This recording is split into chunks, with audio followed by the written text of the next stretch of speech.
Okay guys, welcome back. So today's video is going to be the BMW E60 M5 POV drive, or as many of you guys know it as, test drive video.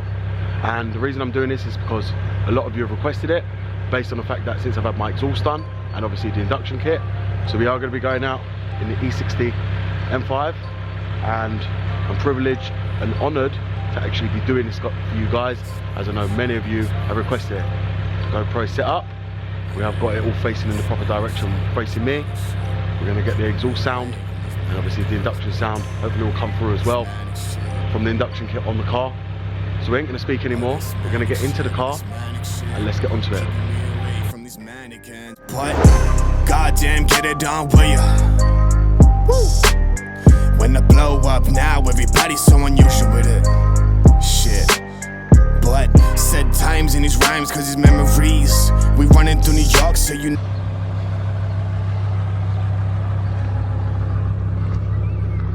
Okay guys, so now here we are in the BMW E60 M5. So we're gonna get onto the open roads and I'm gonna show you the noise this car makes, and you're gonna get to see the incredible experience in the legendary BMW E60 M5 with the brilliant S85 engine that produces 507 bhp when the power button is pressed. And you're going to get to hear the incredible exhaust note as well, bearing in mind that the exhausts have now been removed, or shall I say the black boxes. So you'll get to experience it. All in all, there's not going to be much speaking. I want to let you guys get to experience it. We're going to go on a short test drive. You guys know what I think about this car, so there's no need to speak. But we will go over how I feel about the car now the exhaust has been changed, and obviously with the induction kit as well, because I haven't done a test drive video since having all this fitted. So let's get out onto the road and let's go and experience the E60 M5. Okay guys, so now we're on the road in the E60 M5. I'm just still waiting for the oil pressure to come up to temperature, because obviously it's only at 80 degrees, which I need it to come up to 95 on the E60 M5. The best thing not to do is not to thrash the car until it comes up to temperature, as many of you guys know, because it damages the rod bearings.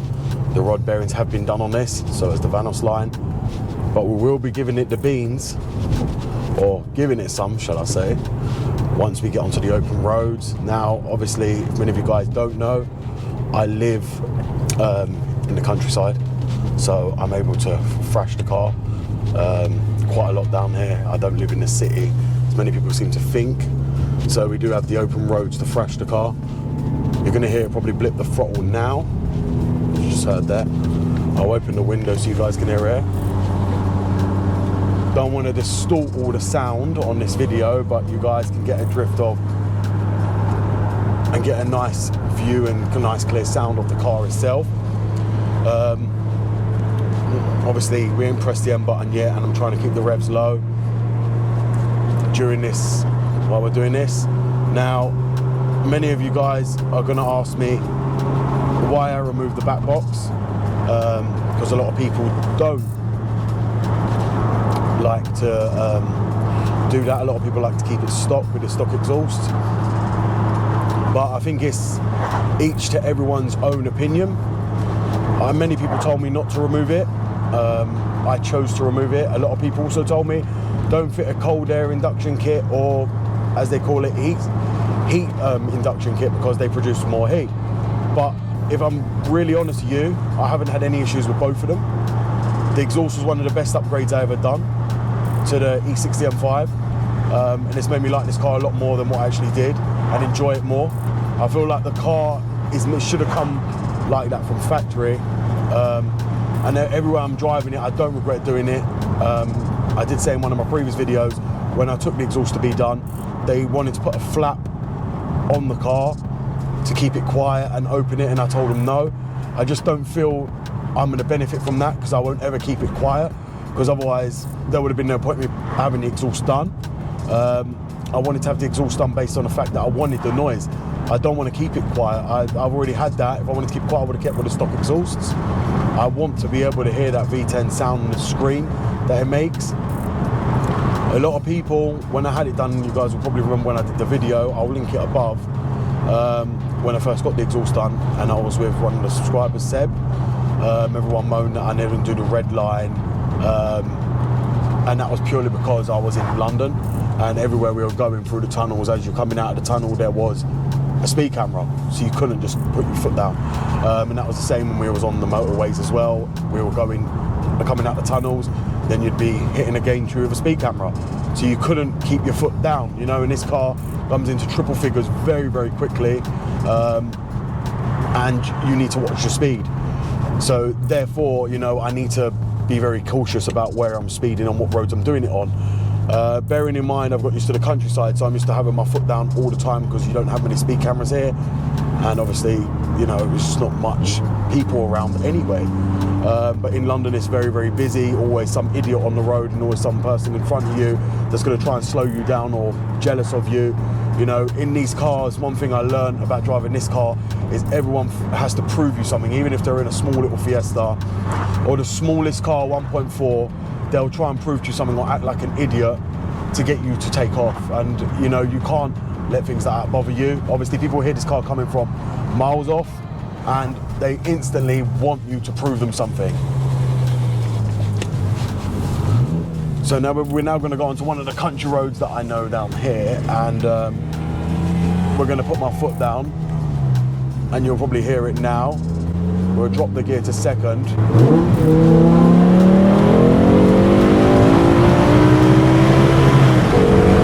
And as you can hear,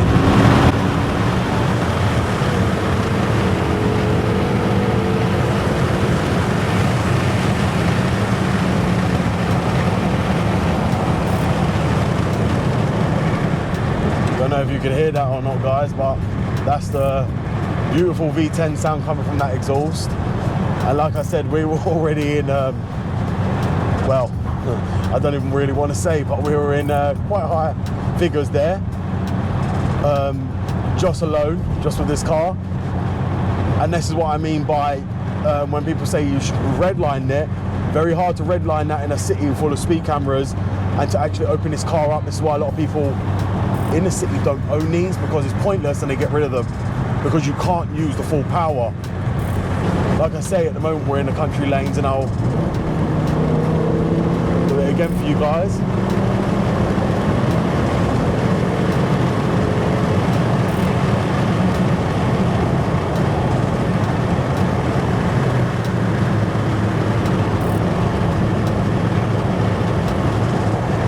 This is not the sort of car you can just use on your normal city roads and expect going to be able to use the power. It's just not possible. I mean, I've done, you know, let's just put it at quite a big speed in this car already. We'll say we did that in Mexico. But you'll hear, especially in built up areas, let me just...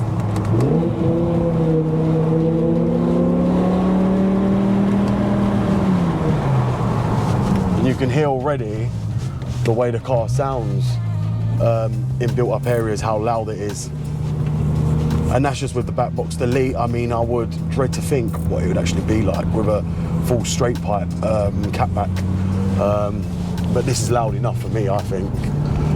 It already annoys my neighbours. I mean, let's put it, this is not the kind of car I would start up at 1 o'clock in the morning in my little neighbourhood. But also, guys, we're forgetting to hear about the induction kit. Now, let me mention about the induction kit.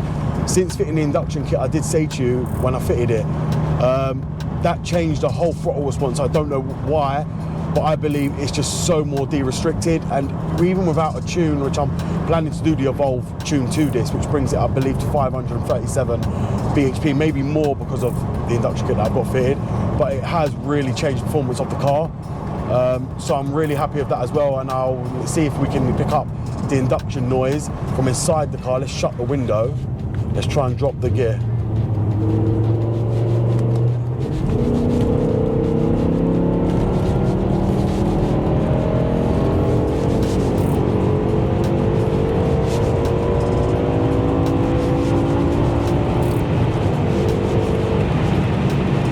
And I don't know if you can hear there, guys, but the induction noise comes in through the underneath the engine really nicely, but you can also hear the exhaust, so it's got the noise coming from both, and it really does produce such a wonderful sound. Even before I had the exhaust done, it was just like absolutely incredible, and that's why I enjoyed it. And like I said, I thank the company for actually sending it out to me. I really enjoy the induction system on this car. It's probably one of the best mods I did before the exhaust, and I really do love that.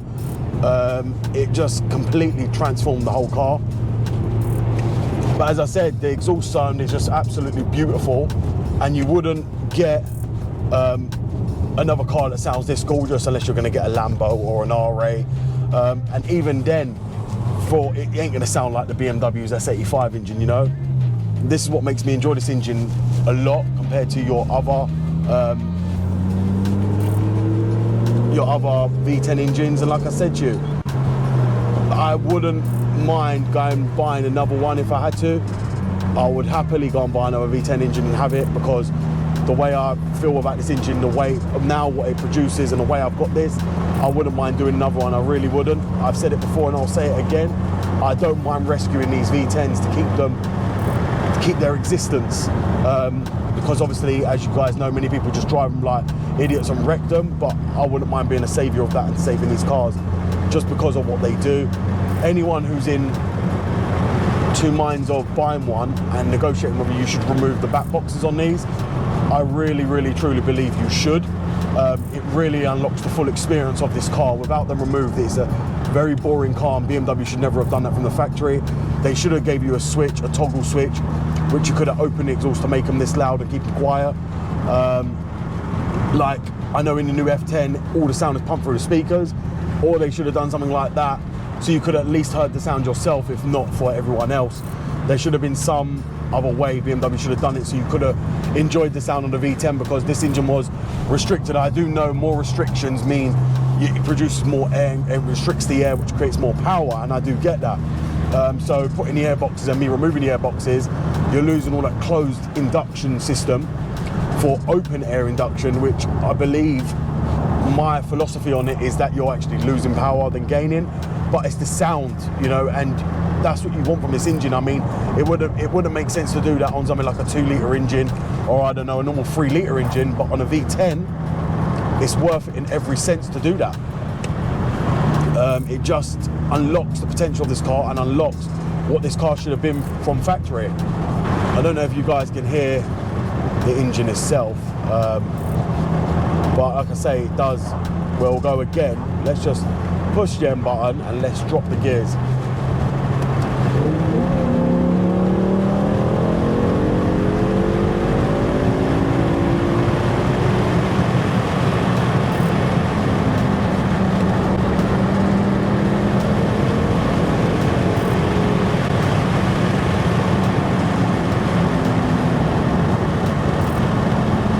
I don't know if you can see there, guys, as well. I just want to, I don't know if a lot of you can see or you can't see.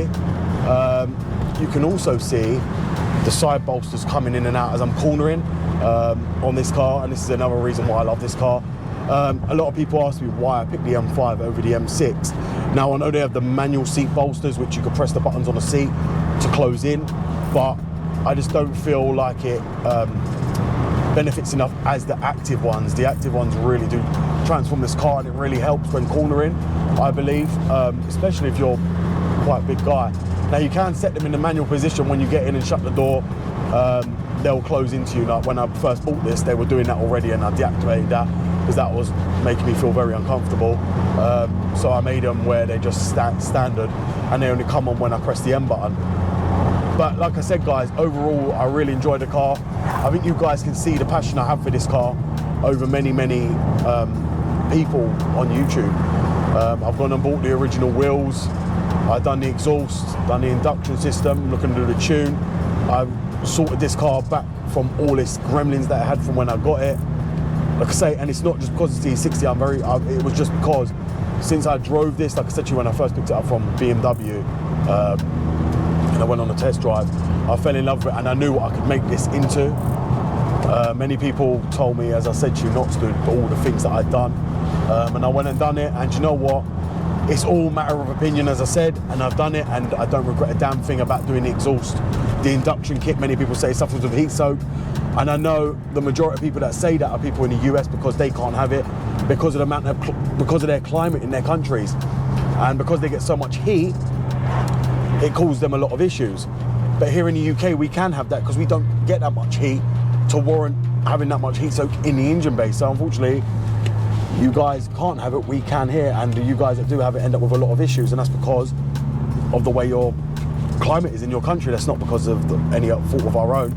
So I will get a lot of people saying to me, oh, you shouldn't have them, it causes heat soak, they're bad for you. No, they're only bad for your country and only bad for your engine. Many people in the UK have them all the time with no issues, and I know many people with M5s that have them in the UK with no issues. That's not our problem that you guys can't have them, you know? If you live in a colder climate or a cooler climate, fine, you can have it, but you don't. So, you know, it's all matter of opinion. It's all about the climate you live in. I'm having them perfectly. You're seeing it, a red line it, fans coming in, it's at temperature, don't get no engine lights, everything runs tickety-boo. Love it. Just enjoy the car, enjoy the way it should be, you know, and that's not just for the M5 in the US.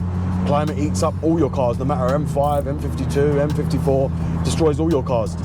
But that's not the same case here in the UK. And that's why, like I say, I really do enjoy the M5. And I'm being very honest with you guys when I say this, I wouldn't hesitate to buy myself another V10. And I'm already in two minds about buying myself another one. I'm not gonna say which one it is. A lot of you are gonna sit here saying to me, why don't I buy the M3? I don't feel like I can benefit from a V8. The V8 is too plain for my liking, so I don't think I can benefit from it.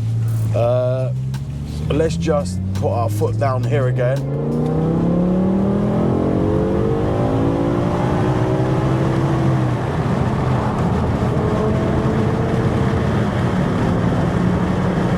As you see there, the power that comes in is like immense, and the noise of that exhaust. You got to give it credit to BMW for designing what they designed. That V10 is just literally unbeatable and unmatchable in every single way, and I really do love this engine. There isn't no words to describe the love and passion I have for this engine. Really isn't. I really do love this engine, and it's been a absolute pleasure to own and to drive. And this is like BMW's finest engine ever produced, and it always will be, and I see why that is now. Owning it, doing what I've done to it, okay, the pleasure of going through all the headaches that many people go through, rod bearings, everything else on it, but overall it doesn't make these a bad car at all. Everyone moans about the SMG, but providing you change the fluid on these, they're good as gold. I know BMW messed up on the SMG2, but they corrected a lot of their mistakes on the SMG3. As I did say many times, where BMW have moved over to DCT, SMG parts will be very cheap now because BMW ain't looking to use SMG ever again. This was Formula One's design, and BMW used it to try and create Formula One road car, as many people know it as. You know, as people see this car as a race car built for the streets, and that's exactly what it is, and it delivers on that statement as well in every single way. Now, many of you guys know as well, if you're in the US, you can change the flash on your E60 M5 to the Euro one, so you can have the launch control, and you can have the higher rev limit like the EU versions. Now, I haven't launched this car and I don't intend to. I have no reason to sit there launching it, but we will probably do it one stage, probably before I change the clutch. Overall, the car is, like I say, an absolute gem, and I do cherish it. And like I said, this one car you guys have seen on my videos, anything it needs I do without fail, and I'm, like I said, I'm very proud to own it. It's not let me down once in the time I've been using it. Even if it had an issue, like for instance, it had an ignition coil it needed a few days ago, and I changed it, it still got me all the way home, still done its job the way it should, and I just can't fault anything this car does, you know, anything at all. Anything I want it to do, it can become fast, it can become a cruiser, it can just do everything in style, and that's the thing that I like about this car as well. It's a family car, it's a sleeper in the sense that you can be passing other cars by and they wouldn't even know what's underneath it, but at the touch of a button you can embarrass performance cars and exotic cars on the road. So that's what makes this car incredible. So in a minute I am going to put the M button down again so I can help you enjoy it. The sound, and I want you to listen to the sound coming through the cabin. It doesn't make that much of a droning sound as many people think. And if you can hear, you can still hear me, but you can hear that induction sound a lot more than you can with the exhaust. And I believe that's what, and to be fair, that's actually really good that you don't hear the exhaust so much when the windows are shut. That just shows you how good the soundproofing is on these cars, and what BMW actually developed based on that. And the fact that you can hear only the induction noise, it really, really changes this whole car. Cornering wise, this car corners like anybody's business. As soon as you got the EDC set to sport, going around corners is like a dream for this car. It will just throw it around the corners like nobody's business. The steering becomes tighter, everything becomes tighter. And as you guys know, BMW, when you press the M button, it changes all the settings on the gearbox, the engine, the suspension, the steering. It changes everything to make your cornering be precision and everything like an M car should be. And BMW delivered on the E60 M5 with that. The M button, this was the first car that come with the M button. And as I said, it's an absolute dream and pleasure to own. And when you press that button, it absolutely transforms this car. So guys, I hope you've enjoyed the video of coming out in the BMW E60 M5. I am going to cut this video here because I think you guys now have got a drift and an experience. This is something, like I said, I did because it's something that was very highly requested on my channel, was the POV drive of the BMW E60 M5. And now you guys have got to see that I can redline it, and you get to hear the full sound when I'm not in a city, when I'm on the open roads, and I can let it do as it pleases the car, willy-nilly. So I hope you guys have enjoyed this video, and thank you very much for watching this. BMW Dr. Dean here, and goodbye.